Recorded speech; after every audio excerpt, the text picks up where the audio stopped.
bedanya adalah kecerdasan artifisial. Siapa di sini yang pernah tahu juga ya gini, seperti ini membedakannya. Cerdas berarti dia otomatis bisa mengerjakan tanpa disuruh, ya nggak? Jadi seperti manusia, kalau dia punya critical thinking, dia punya inisiatif, dia anaknya cerdas, tanpa misalnya suruh, oh dia tahu, oh nanti sebentar lagi hujan, jadi aku mau masukin di sepatunya dengan hujanan. Nah itu udah otomatis, gitu kan? Coba kalau misalnya ada dua pernyataan, kira-kira ini termasuk AI atau bukan? Ya, misalnya tanya, kipas angin AI bukan? Mesin. Jadi mesin tapi tidak cerdas, ya, bukan mesin cerdas. Oke. Yang kedua, kalau vacuum cleaner AI bukan? Ya. Ada yang iya, ada yang bukan. Ada yang AI, ada yang tidak. Jadi ada tuh yang iya kayak yang bulan itu ya, dia bisa membersihkan tempat-tempat yang tersembunyi yang memang ada banyak debunya. Itu sudah ada AI-nya, sudah ada mesin cerdasnya, dan ada yang masih manual. Jadi harus pakai repot, harus pakai tangan, ya vakum yang masih pakai tangan itu mesin, tapi tidak cerdas, masih dibutuhkan tenaga manusia untuk menjalankannya. Itu bedanya, ya, itu bedanya. Oke, selanjutnya. Nah, tujuan pembelajaran kali ini, tujuan pembelajaran kali ini, pertama paham dulu konsep dasarnya tentang KA tadi apa? Pencerdasan artifisial. Lalu kita sudah paham, baru dari situ nanti kita tahu potensinya apa nih, peluangnya apa nih, ya kan? Tantangannya apa dalam menggunakannya. Jangan serta-merta mentang-mentang, oh dia udah cerdas, udah lah serahkan aja semuanya pada sini, pada si robot ini. Jadi manusianya tinggal enak santai-santai. Kita juga harus ada bisa menggunakan etikanya dalam perkembangan. Iya.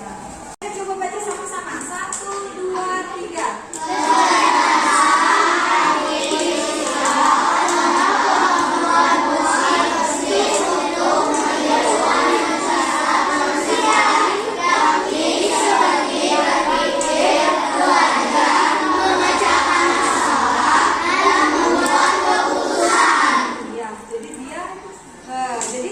Tidak didikte lagi sama manusia. Jadi dia menerima data, dia inputnya apa.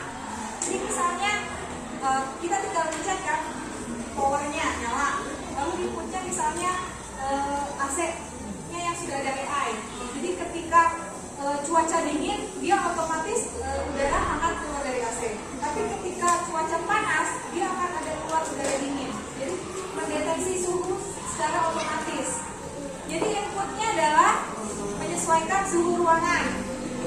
Proses sama mesinnya diproses, nanti outputnya ya tergantung suhunya. Kalau panas berarti keluar yang dari AC-nya itu udara dingin. Tapi kalau suhunya dingin, nanti keluar dari AC-nya adalah suhu lebih hangat. Supaya ruangannya tetap ada info di situ ya. Info proses output. Oke. Selanjutnya.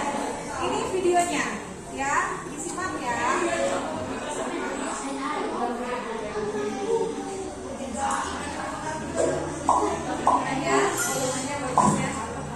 Apa hal pertama yang muncul di pikiranmu ketika mendengar kata AI atau kecerdasan buatan?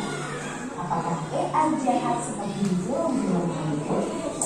AI jahat atau AI adalah hayalan pembuat film saja ya. Namun sebenarnya AI sudah merupakan kenyataan dalam kehidupan sehari-hari kita. Kalian sering loh menggunakan AI?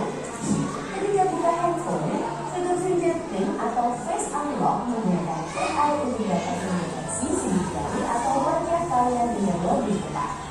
Ketika googling, adanya AI akan memberikan hasil pencarian yang lebih sesuai dengan minat dan kebutuhan kalian.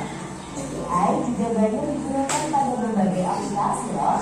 Contohnya fitur deep case pada Facebook yang mampu mengenali wajah yang ada di dalam foto. Dalam foto juga menggunakan AI agar dapat menyesuaikan dengan bentuk wajah. Kalau kalian terbiasa nonton atau like konten TikTok misalnya,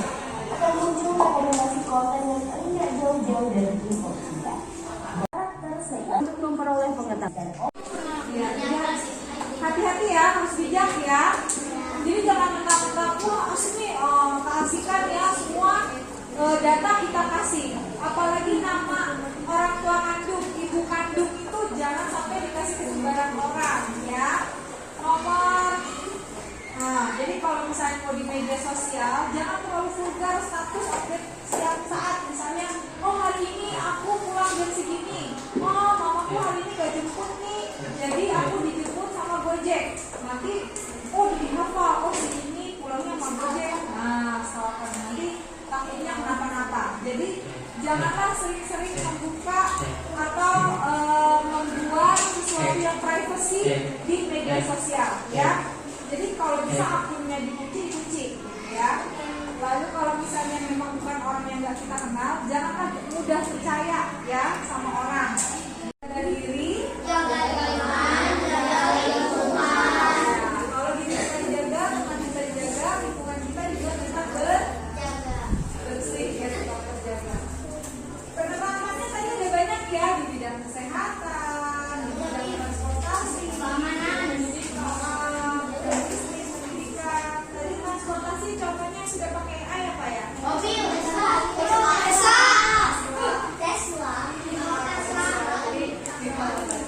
Jadi si Tesla ini mobilnya sudah bisa nyetir otomatis ya? Itu katanya Indonesia. Indonesia. Mas Elon ya, Boy. Saatnya jam ke-8 dimulai. Ada di mobilnya. It's time to begin the 8th lesson. Yang sudah ada AI-nya biasanya parkir yang gini loh, kan ada TV yang ini ada sensor. Sesuatu yang ada sensornya lalu bisa berpikir sendiri dan mengambil keputusan, itu udah ada AI-nya berarti di dalamnya ya. Berarti nanti bunyikan sensornya nit nit nit nit, berarti harus ngerem gitu. Berarti itu ada AI kan di mobilnya ya, nggak usah jauh-jauh ke Tesla ya. Terus apa lagi? Uangnya apa? Oh, akan jadi lebih efisien waktunya. Otomatis jadi apa-apa sekarang mah. Tapi kalau ada tugas dari siswanya jangan apa-apa dikit-dikit langsung pakai duit. Nggak boleh gitu ya. Pakai apa? Nah, nanti menyebabkan apa tadi? Mas belajar lalu tidak mau ya. Segala sesuatu yang instan itu tidak baik buat kesehatan. Boleh sesekali lah ya. Tantangannya semakin canggih teknologi, manusia yang menciptakannya malah jadi tersingkirkan. Kenapa bisa tersingkirkan? Nanti sudah diganti AI kayak ini loh, mesin ripple. Sekarang zaman dulu kan ada petugasnya, ada mbak yang cantik, pas yang ganteng. Sekarang udah diganti dengan mesin tag yang itu kartu itu kan, tag, buka, potong saldo, masuk. Ya nggak? Udah nggak ada manusia di dalamnya. Biasanya dulu setiap di pintu tol itu ada operator bus. Iya, aku lihat. Oh iya. Ya ada beberapa dari kebanyakan sudah menggunakan mesin ya di jalan tol itu. Betul nggak? Iya. Hati-hati. Makanya kalian usahakan jadilah inovator di masa depan ya. Ciptakan ya, kalau bisa teknologi itu dimanfaatkan. Jangan sampai kita ya, jangan sampai kita diperlena dan akhirnya kita malah dan tidak bergerak. Bias, nah jadi gini, jadi kan manusia aja ada human error-nya. Iya. Misalnya deteksi, kamu panas, kenapa? Oh, ternyata demam tinggi di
nggak?